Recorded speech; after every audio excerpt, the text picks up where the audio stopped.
നടൻ സൽമാൻ ഖാനെ കൊലപ്പെടുത്താൻ ശ്രമമുണ്ടായത് ഞെട്ടിച്ച ഒരു സംഭവമായിരുന്നു. ഗുണ്ടാത്തലവൻ ലോറൻസ് ബിഷ്ണോയുടെ സംഘങ്ങൾ അറസ്റ്റിലാകുകയും ചെയ്തിരുന്നു. ലോറൻസ് ബിഷ്ണോയി സൽമാനെ കൊലപ്പെടുത്താൻ 20 ലക്ഷം രൂപ വാഗ്ദാനം ചെയ്തിരുന്നുവെന്ന റിപ്പോർട്ടാണ് പുറത്തുവരുന്നത്. 6 പേർക്കാണ് സൽമാൻ ഖാനെ കൊലപ്പെടുത്താൻ പണം വാഗ്ദാനം നൽകിയതെന്നുള്ള റിപ്പോർട്ടും വരുന്നുണ്ട്. സൽമാൻ ഖാന്റെ വീട്ടിലുണ്ടായ വെടിവെപ്പിൽ താരത്തിന്റെ മൊഴിയും നേരത്തെ റിപ്പോർട്ട് ചെയ്തിരുന്നു. വെടിവെപ്പിന്റെ ശബ്ദം കേട്ടാണ് അന്ന് താൻ എഴുന്നേറ്റെത്തിയെന്ന് വ്യക്തമാക്കുകയായിരുന്നു സൽമാൻ ഖാൻ. ഞെട്ടിയുണർന്ന് ബാൽക്കണിയിൽ നോക്കിയെങ്കിലും താൻ ആരെയും കണ്ടില്ല. തന്റെ ജീവൻ അപകടത്തിലാണെന്ന് മനസ്സിലായെന്നും താരം വ്യക്തമാക്കിയിരുന്നു. ഏപ്രിൽ 14-നാണ് സൽമാൻ ഖാനെതിരെ ആക്രമണം ഉണ്ടായിരുന്നത്. 6 പേർ അന്നത്തെ സംഭവത്തിൽ അറസ്റ്റിലാവുകയും ചെയ്തിരുന്നു. സൽമാൻ ഖാനെ അപായപ്പെടുത്താൻ വൻ ഗൂഢാലോചന നടത്തിയെന്നും പോലീസ് കണ്ടെത്തിയിരുന്നു. ഗുണ്ടാത്തലവൻ ലോറൻസ് ബിഷ്ണോയുടെ സംഘങ്ങളാണ് അറസ്റ്റിലായത് എന്നും ബോധ്യമായിരുന്നു.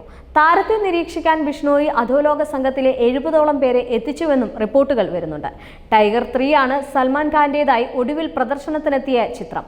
സൽമാന്റെ ടൈഗർ 3 ഒരു ദിവസം നേരത്തെ UAE-യിൽ റിലീസ് ചെയ്തിരുന്നു. അതിനാൽ നിരവധി പേർ ചിത്രത്തെക്കുറിച്ചുള്ള അഭിപ്രായങ്ങൾ ഇന്ത്യയിലെ റിലീസിന് മുന്നേ തന്നെ സാമൂഹിക മാധ്യമങ്ങളിൽ പരസ്യമാക്കിയിരുന്നു. ഷാരൂഖ് ഖാന്റെ അതിഥി വേഷത്തെ ദൃശ്യങ്ങൾ ചോർന്നത് പ്രതിസന്ധിയിലാക്കുകയും ചെയ്തിരുന്നു. ചിത്രത്തിലെ സ്പോയിലറുകൾ ഒരിക്കലും വെളിപ്പെടുത്തരുതെന്ന് സൽമാൻ ഖാൻ സാമൂഹിക മാധ്യമങ്ങളിലൂടെ അഭ്യർത്ഥിക്കുകയും ചെയ്തിരുന്നു. ഹൃതിക് റോഷനും അതിഥി വേഷത്തിലുണ്ട്. റിലീസിന് മുന്നേയുള്ള ഹൈപ്പ് സൽമാൻ ചിത്രത്തിന്റെ സ്വീകാര്യത നൽകിയെന്നാണ് വ്യക്തമാക്കുന്നത്. എന്നാൽ ഇതിനിടയിൽ സെറീന ഖാൻ സൽമാനെ കുറിച്ച് പറഞ്ഞ വാക്കുകളും ചർച്ചയാകുന്നുണ്ട്.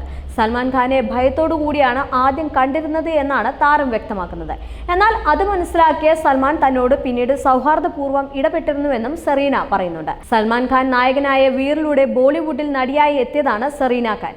വീർ ചിത്രീകരിക്കുമ്പോൾ നടന്ന സംഭവങ്ങളെക്കുറിച്ചാണ് നടി സെറീന ഖാൻ വിവരിക്കുന്നത്. ഷൂട്ടിങ്ങിന്റെ വിശ്രമവേളയിൽ അദ്ദേഹം വീർ സിനിമയുടെ പ്രവർത്തകർക്കൊപ്പം പുറത്തിരിക്കുകയായിരുന്നുവെന്നും സെറീന പറഞ്ഞു.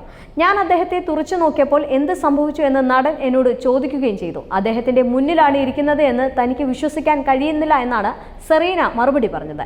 സിനിമയിൽ മാത്രമേ ഞാൻ കണ്ടിട്ടുള്ളൂ, എൻ്റെ കുടുംബം കടുത്ത ആരാധകരാണെന്നും പറഞ്ഞ സെറീന ഈ ഒരു കാര്യം വ്യക്തമാക്കിയിരുന്നു. ടൈഗർ 3 ആണ് സൽമാൻ ഖാന്റേതായി ഒടുവിൽ വന്ന ചിത്രം.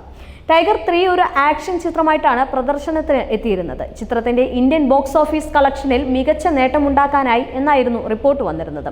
ആഗോളതലത്തിൽ ടൈഗർ 3454 കോടി രൂപ ആകെ നേടിയപ്പോൾ 339 കോടി ഇന്ത്യയിൽ മാത്രം നേടിയിരുന്നു. ടൈഗറിന് മികച്ച അഡ്വാൻസ് ബുക്കിംഗുമായിരുന്നു. സൽമാന്റെ ടൈഗർ 3 ഒരു ദിവസം മുന്നേ UAE-യിൽ റിലീസ് ചെയ്തിരുന്നു.